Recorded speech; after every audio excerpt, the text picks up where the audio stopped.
Kementerian Perhubungan mengizinkan maskapai untuk menyesuaikan biaya pada angkutan udara penumpang dalam negeri.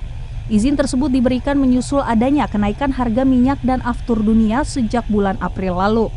Kenaikan harga aftur menyebabkan aktivitas penerbangan transportasi udara di sejumlah daerah di Papua menurun dan harga angkutan barang di daerah Pegunungan Tengah Papua meningkat.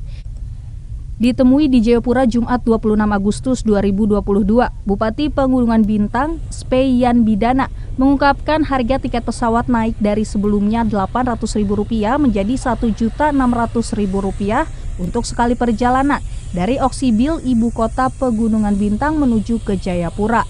Padahal penerbangan itu hanya memakan waktu 45 menit.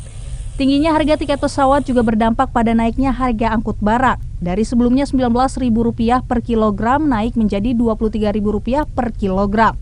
Dampaknya harga material bangunan seperti semen bisa melonjak dari Rp1.200.000 per sak menjadi Rp1.400.000 per sak. Dan hingga kini Kabupaten Pegunungan Bintang belum terdapat akses jalan darat. Cepat pembangunan jalan darat, karena kalau dengan udara terus itu sampai apapun tidak akan berubah. Volumennya sedikit, harganya tinggi, nanti kemajuan daerah itu akan lambat. Jadi jalan darat saya mempercepat. Naik ya? Itu mahal sebenarnya, hanya 45 menit. Harga normalnya bisa berapa Pak? Harga normal? Normal seharusnya tadi kan naik 800 toh, harusnya turun juga 800 sebenarnya. Tapi berarti naik 2 kali lipat ya Pak? Mengapa bisa 1,6 dari atas turun? Berarti naiknya 2 kali lipat ya? Sementara itu, Asisten 3 Setda Papua, Derek Hegemur, menyampaikan kenaikan BBM aftur tentunya akan memicu kenaikan beberapa produk.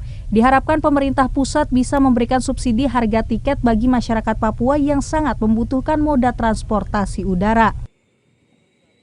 Berkenaan dengan kenaikan bahan bakar ya, antara lain misalnya aftur dan seterusnya yang tentu akan memicu kenaikan beberapa produk, memaikan sektor jasa lainnya kan. Nah, tentu pemerintah provinsi akan mengambil langkah-langkah tentu melalui instansi teknis terkait ya. Diharapkan pemerintah pusat segera melanjutkan pembangunan Jalan Trans Papua yang menghubungkan Jayapura ke Pegunungan Bintang yang kini tersisa 173 km.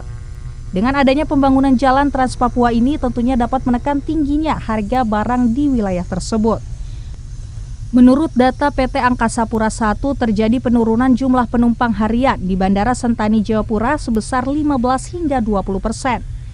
Sebelumnya jumlah rata-rata penumpang sebanyak 4.800 hingga 5.000 orang per hari ketika belum terjadi kenaikan harga secara signifikan.